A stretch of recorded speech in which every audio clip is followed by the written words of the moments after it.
पश्चिम बंगाल की सियासत में बीजेपी के नेता और पूर्व प्रदेश अध्यक्ष दिलीप घोष एक बार फिर सुर्खियों में है, लेकिन इस बार वजह कोई बयान नहीं बल्कि उनकी बढ़ती तिजोरी है। साल 2026 के विधानसभा चुनाव के लिए खड़गपुर सदर सीट से नामांकन भरते हुए उन्होंने जो हिसाब दिया है वह चौंकाने वाला है। पिछले साल के आंकड़ों को देखें तो दिलीप घोष की संपत्ति में जबरदस्त उछाल आया है। साल 2019 के लोकसभा चुनाव में उनके पास करीब 45 लाख रुपए की संपत्ति थी, जो अब साल 2026 आते आते 2 करोड़ रुपए के पार पहुंच गई है।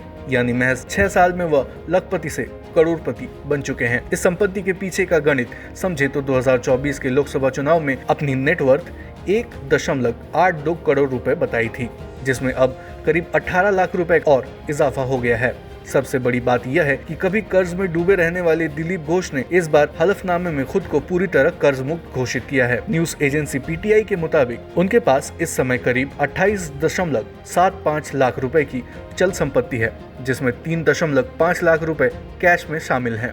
वहीं उनकी पत्नी रिंकू मजूमदार के पास भी 22.98 लाख रुपए की चल संपत्ति और लगभग 50 लाख रुपए कैश मौजूद हैं। सिर्फ इतना ही नहीं, घोष दंपत्ति ने बैंक के फिक्स डिपॉजिट और पोस्ट ऑफिस की सरकारी स्कीमों में भी मोटा निवेश कर रखा है। दिलीप घोष ने साल 2016 में पहली बार पश्चिम मेदिनीपुर की इस सीट से चुनाव लड़ा था। तब उनके पास कुल 30.29 लाख रुपए की संपत्ति थी। इसके बाद 2019 के लोकसभा चुनाव में जब उन्होंने मिदनापुर से जीत दर्ज की, तब उनकी संपत्ति बढ़कर 45.36 लाख रुपए पहुंच गई। लेकिन अब 2026 आते आते यह आंकड़ा करोड़ों में जा चुका है। अगर हम दिलीप घोष की अचल संपत्ति की बात करें तो उनके पास कोलकाता में लेदर कॉम्प्लेक्स इलाके में एक शानदार फ्लैट है, जिसकी कीमत आज करीब 1.42 करोड़ रुपए है। इसके अलावा पश्चिम मेदिनीपुर में उनके पास 1.88 एकड़ खेती की जमीन भी है, जिसकी वैल्यू 40 लाख रुपए के आसपास है। उनकी पत्नी रिंकू मजूमदार भी पीछे नहीं है, उनके नाम करीब 93 लाख रुपए की कुल संपत्ति दर्ज है।